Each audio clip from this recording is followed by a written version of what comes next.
Welcome to Luca and Miguel. Enjoy the video. You start by picking a reputable VPN provider. You want no logs and fast, stable servers.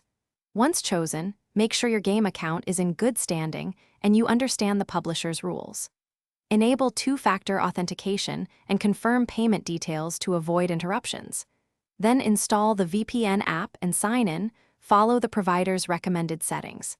This prevents accidental exposure of personal data and reduces the risk of account issues, so you can proceed with privacy-focused, legitimate use, rather than attempting anything. Once done, connect to a server that balances privacy with low latency. Closer servers usually give better ping. Make sure you use the VPN protocol that favors speed, such as UDP, and switch to TCP only if you experience instability. You should test your connection with the game's network tools and run a simple latency test. If performance suffers, try split tunneling to route only the game through the VPN, or tweak MTU settings as recommended by your provider. These steps help maintain a playable experience without violating rules. To finish, verify the game's region and matchmaking policies and make sure your setup aligns with those rules.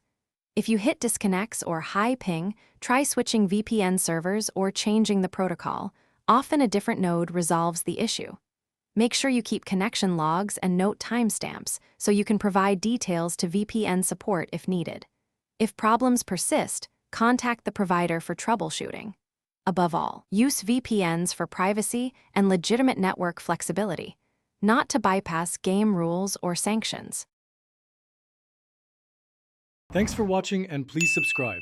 It's the best investment you'll ever make.